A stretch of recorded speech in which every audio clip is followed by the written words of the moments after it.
What is democracy part 2 में आज हम लोग हैं।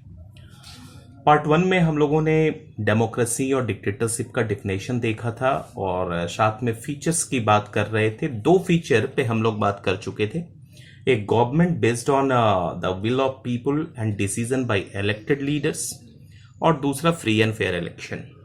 फ्री एंड फेयर इलेक्शन में चाइना का एग्जाम्पल बेसिकली हम लोगों ने लिया था कि फ्री एंड फेयर इलेक्शन नहीं है तो हम उसे डेमोक्रेटिक नहीं कह सकते। आज एक कंट्री मैक्सिको की एग्जाम्पल को लेते हैं। देखिए, मैक्सिको इंडिपेंडेंट हुआ 1930 में और इंडिपेंडेंट होने के बाद वहां एक डेमोक्रेटिक गवर्नमेंट आई। इलेक्शंस भी वहां होते हैं हर 6 साल पर, लेकिन 2000 ईस्वी तक केवल एक पार्टी, ध्यान से सुनिएगा, केवल एक पार्टी PRI इलेक्शन को जीतते रही। देखिए, PRI का मतलब है इंस्टीट्यूशनल रेवोल्यूशनरी पार्टी। यहां आई से शुरू करिएगा full form, institutional revolutionary party. ऐसा नहीं है कि केवल एक ही पार्टी थी चाइना की तरह।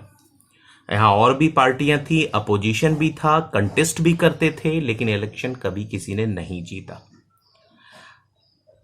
ये बात नहीं है कि ये पार्टी बड़ी फेमस थी और ये पार्टी लोगों के नजर में थी इसलिए इलेक्शन जीता।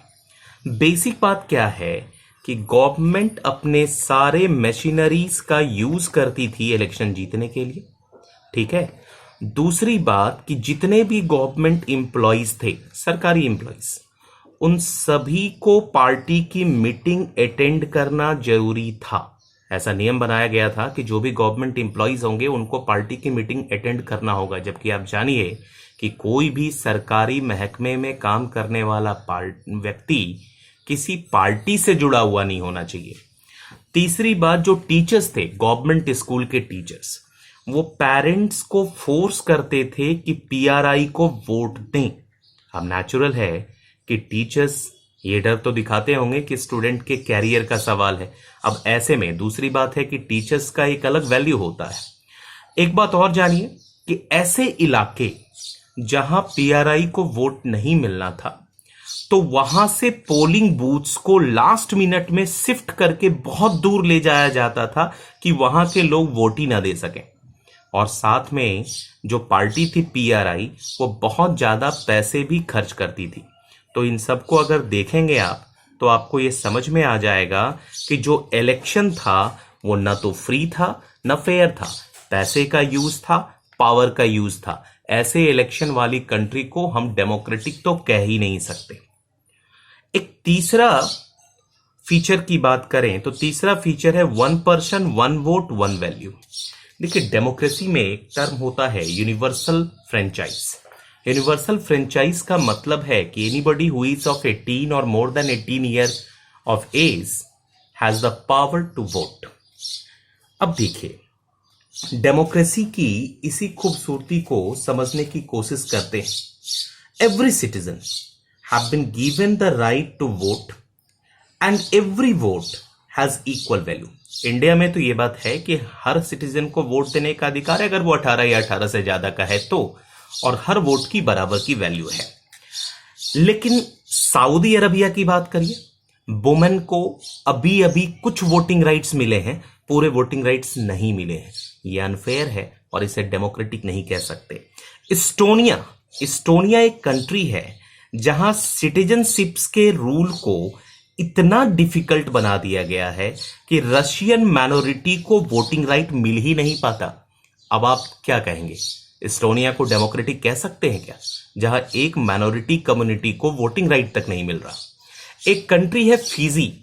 फिजी की पॉपुलेशन में 2 तरह के लोग हैं, इंडिजेनियस फिजी और इंडियन फिजी। अब गौर करिए कि इंडिजेनियस फिजी वहां के लोकल वासिंदे हैं। इंडिजेनियस फिजी की वोटिंग राइट जो है, वोटिंग की वैल्यू, राइट मत कहिए, वोटिंग की वैल्यू, वोटिंग राइट तो इंडियन फिजी को भी है, लेकिन इंडियन फिजी की वोट वैल्यू से इंडिजेनियस फिजी की वोट वैल्यू बहुत ज्यादा है।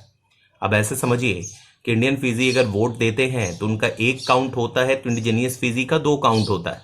तो इससे आप समझ सकते हैं कि अनफेयर है, तो फिजी को भी हम डेमोक्रेटिक नहीं कह सकते। एक और फीचर, चौथे फीचर की बात करेंगे, rule of law and respect for right. देखिए, राइट के बिना इंसान की डिग्निटी के बारे में तो सोचा ही नहीं जा सकता। एक डेमोक्रेटिक कंट्री सही मायने में वो कंट्री है जहां केवल इलेक्शन होने से डेमोक्रेसी की पहचान नहीं हो जाएगी। देखिए, इलेक्शन पैरामीटर है, लेकिन इलेक्शन केवल अकेला पैरामीटर नहीं है। We should have to see that how the elected government works after election. हमें ये भी देखना है कि इलेक्टेड गवर्नमेंट इलेक्शन के बाद कैसे काम करता है। देखिए, डेमोक्रेटिक गवर्नमेंट की सबसे बड़ी क्वालिटी है कि it should run according to constitution and all the citizens have been given basic rights. ठीक है, and the duty of the ruler is to protect those rights. अगर सिटीजन्स को राइट्स नहीं मिले, कॉन्स्टिट्यूशन के अकॉर्डिंगली वो नहीं चला, ठीक है, तो फिर डेमोक्रेटिक कंट्री नहीं हो सकता। एक और फीचर है डेमोक्रेटिक कंट्री की, वो है it should have independent judiciary. अगर जुडिशरी इंडिपेंडेंट नहीं है तो भी आप उसे डेमोक्रेटिक नहीं कहेंगे। देखिए, एक कंट्री की बात रूल ऑफ लॉ और रिस्पेक्ट ऑफ राइट में कर लें। मैंने 3-4 चीजें बताई कि government should act according to constitution, फिर दूसरी बात बताया कि people should have basic rights, तीसरी बात आपको बताई कि ruler should protect the rights of people, और चौथी बात बताई there should be independent judiciary.